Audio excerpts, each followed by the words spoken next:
Hi, today we will discuss about the new changes in the criminal procedure law, and you know that in recent bill passed in the Lok Sabha. So we will be see the major changes, whatever the new changes have comes in the Lok Sabha in Parliament. So we see the journey of the IPC to the Nyaya Sanhita, and there were the three major changes, and you know already the introduction of the Bharatiya Nyaya Sanhita 2023, which will be replace the IPC, and the Bharatiya Nagrik Suraksha Sanhita 2023, which will be replace the CRPC, and the another one and the Bharatiya Saksh Bill 2023, which will be replace the Indian Evidence Act. So we will be see what the major changes have been. So let's start.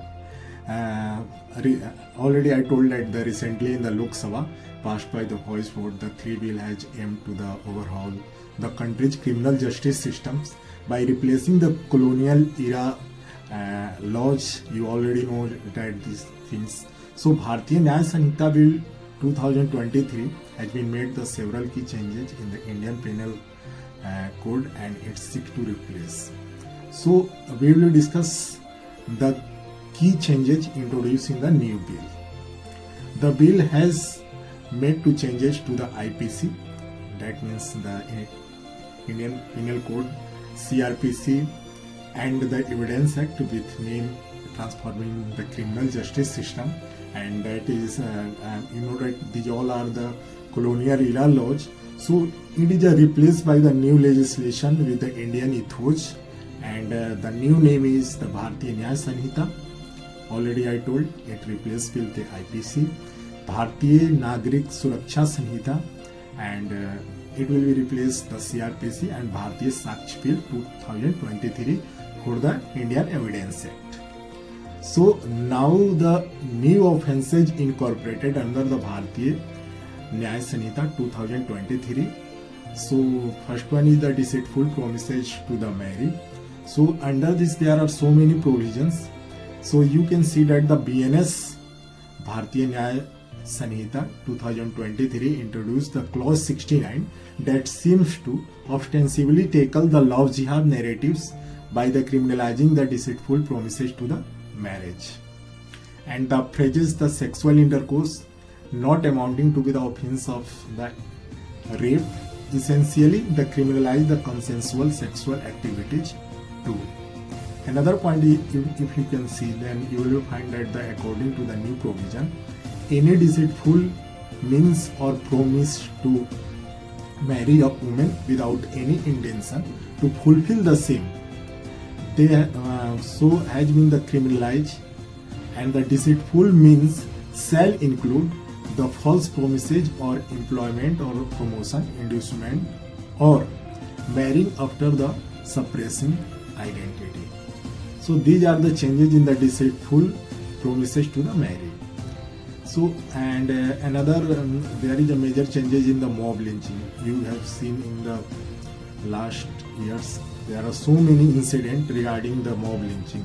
So the BNS provision of the codifying offences linked to the mob lynching and the hate crime murders, and for the case when the mob of the 5 or more individual commits the murder, and when the crime is based on the factors such as the race, caste, community, and personal belief, the provision has punishment that extend from the life imprisonment to these are the punishment provisions regarding the mob lynching in the new code.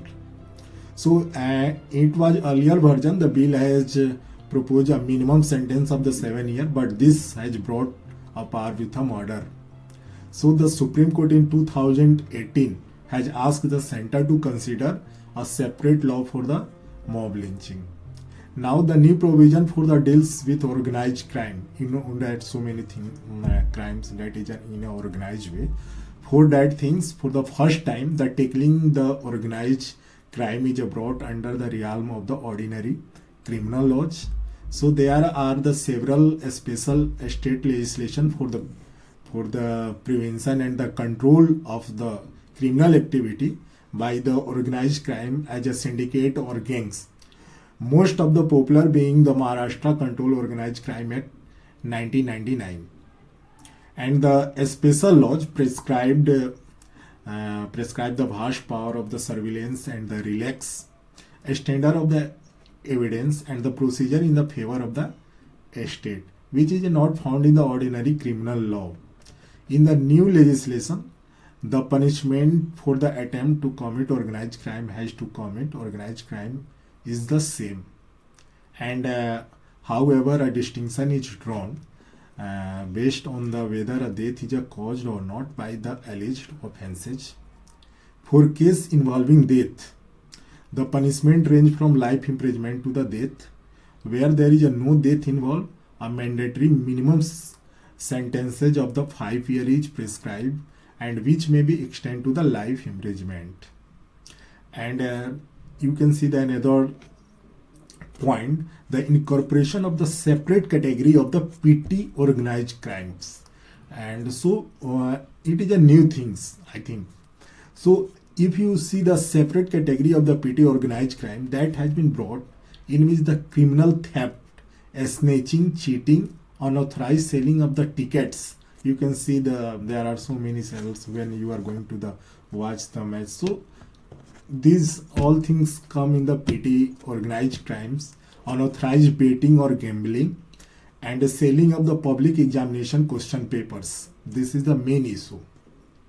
So in the earlier, if you see the version of the bill used to the overbroad words, any crime that causes the general feeling of the insecurity among the citizen to describe the petty organized crime. So there is a changes in the definition in these petty organized crimes. So if you find that, but there has been the dropped in the current version. However, while the provision is aimed to tackling the small and the order issue in the everyday policing. So it is unclear how it would be the different from the ordinary theft etc.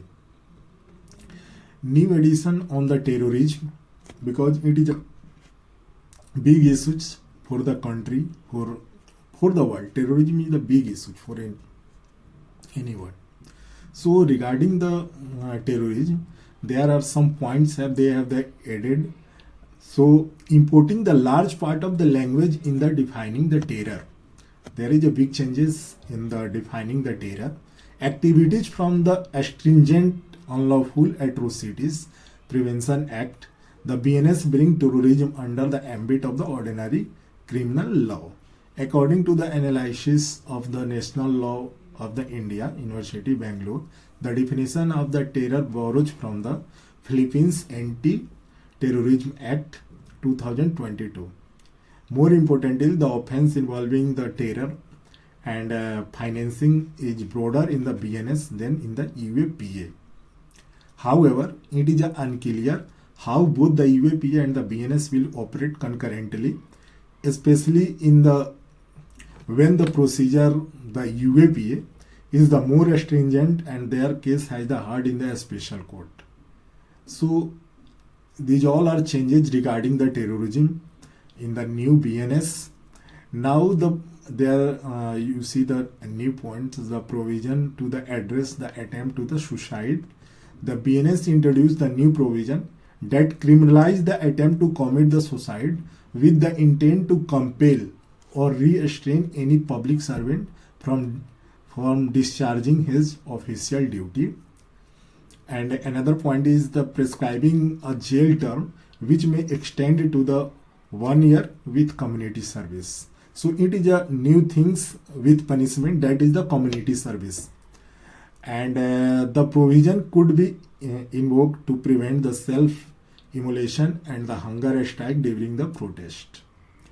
Now you can see the provisions repealed under the Bharatiya Nyaya Sanhita 2023.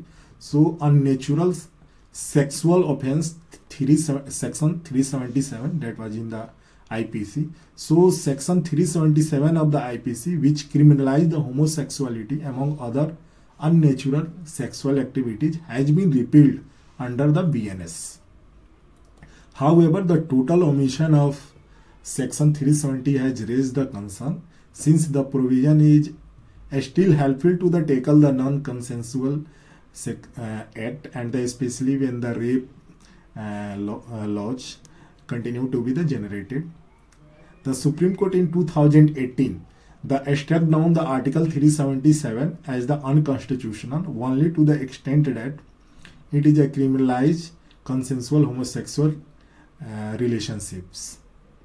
You see another point, that is the adultery. The offense of adultery, which has struck down by the Supreme Court as unconstitutional in 2018, has been omitted under the BNS, because these all are the unconstitutional in the previous IPC. You have seen that it is unconstitutional by the Supreme Court. So it has the repealed in the BNS, Bharatiya Nyaya Sanhita. And if you see the provision on the thugs, the IPC under section 310, the criminalize those who has been the habitually associated with any another or the other for the purpose of the committing robbery or the child stealing by means of accompanied with the murder. The IPC label them as a thug. This provision is criticized for the attaching colonial notion of the criminality of the certain tribes. The BNS has fully omitted this provision. So the provisions of the thug which were given in the IPC under section 310, it is a completely repealed or omitted by the new provisions in the BNS. The changes added to the existing laws. Gender neutrality. It is a main issue, gender neutrality. So gender neutrality, while the rape laws continue to operate only for women, the BNS has tweaked some other laws, especially those dealing with the children, to bring the gender neutrality.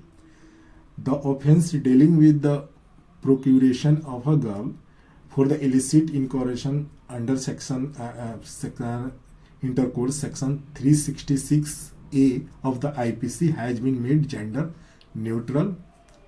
For the offense of the dealing with the kidnapping of a minor, the IPC section 361 prescribe the difference age limit 16 years for the male and 18 years for female. The BNS make it for 18 years for both. So it is a major changes in the BNS. Fake news. Today it is a big issue in our society. The IPC concurrently contains section 153B, which deal with the imputation, assertion prejudicial to the national integration.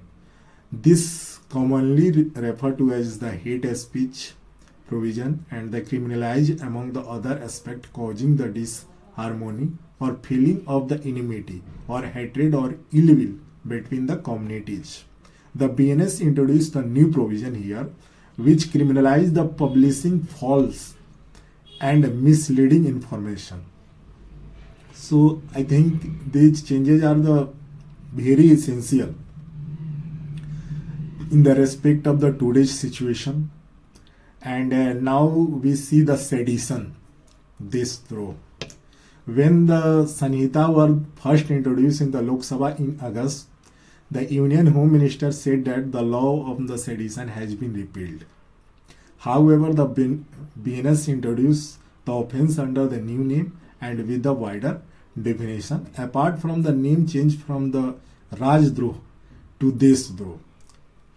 So the new provision bring under this, it sweeps the aiding through the financial means of the survives activities and those the encouraging the feeling of the separatist activities. These come under the sedition. Mandatory minimum sentences, if you see in section 303 of the IPC, prescribe the mandatory death sentence for the murder committed by a life convict. In 1983, the Supreme Court struck down the provision as unconstitutional since it took away the discretion of the judges in awarding a sentence. The BNS has now tweaked this provision for prescribing a punishment of the death or life imprisonment for life, and which means the remainder of the person natural life. So this punishment for the sedition and you see in the in 1983 the Supreme Court has declared the section 300 that was that what were the provision and this sentence were committed in under the sedition. So that was the struck down by the Supreme Court. But in the new provision, it has the added, and the sentence has the death sentence or life imprisonment or its natural life. It may be. It depend on the situations. So these all are the major changes were the bring by the new provision in the IPC, CRPC, and Evidence 6. There are also so many things were added, but these are the major changes. So I think it is a good things for the because it is a necessary because if you see that our IPC that was the very old and according to their point of view and the requirement they have the made these laws, but today's the situation is a very different. So I think it is a best thing for adopting the Bharatiya Nyaya Sanhita and these regarding the related reforms. So it is a good things. So you can comment what do you think about the changes. Thank you so much.